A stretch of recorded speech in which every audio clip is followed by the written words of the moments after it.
Mendukung pemindahan berbasis ramah lingkungan ke Ibu Kota Nusantara atau IKN, PT Pos Indonesia menyatakan telah menyiapkan anggaran senilai 650 miliar rupiah pada tahap pertama. Dana tersebut digelontorkan untuk pembangunan gudang hingga pengadaan alat transportasi berbasis listrik.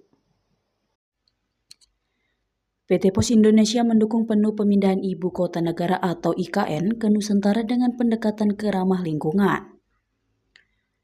Untuk itu, perusahaan telah menyiapkan anggaran sebesar 650 miliar rupiah pada tahap pertama. Anggaran ini akan digunakan untuk pembangunan gudang serta pengadaan alat transportasi berbasis listrik. Langkah ini merupakan bagian dari komitmen PT Pos Indonesia dalam mendukung keberlanjutan dan efisiensi lingkungan dalam operasionalnya. Selain itu, langkah ini sejalan dengan visi pemerintah untuk menjadikan IKN sebagai kota yang modern dan berkelanjutan. Sekretaris Otorita IKN Ahmad Jasa Santos Adiwijaya menekankan pentingnya kolaborasi dari berbagai pihak dalam membangun Ibu Kota Nusantara. Ia menggarisbawahi bahwa selain kelancaran arus perpindahan orang, perhatian juga harus diberikan kepada proses perpindahan barang. Otorita IKN bersama dengan PT Pos Indonesia dan perusahaan logistik lainnya bekerja sama untuk memastikan perpindahan barang dapat berjalan dengan lancar, efisien, dan sesuai dengan prinsip-prinsip keberlanjutan.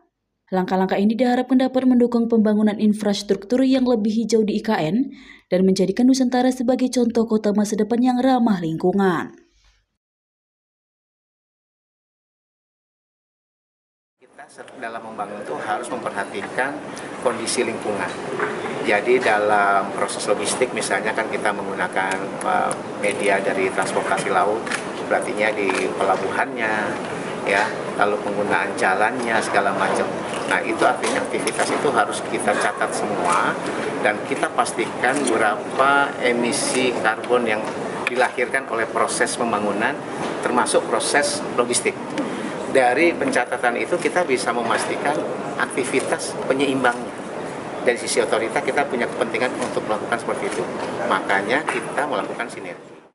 Pemindahan yang masif itu setelah 17 Agustus. Setelah 17 Agustus baru ada terjadi perpindahan yang masif. Tapi sebenarnya dari sekarang sudah ada. Sudah bahkan kami sudah punya kantor di sana. Jadi kami juga insya Allah kami nanti seluruh armada yang digunakan di IKN menggunakan EV ya. Dimulai roda 2, roda 4 dan yang itu sudah ada EV-nya. Sekarang yang kita sedang menunggu adalah truk EV yang truk yang roda 6. Sebetulnya kita siapkan tahap 1 sekitar 650 miliar untuk warehousing dan transportation. Nah, nanti tahap berikutnya tergantung tadi jumlah kiriman.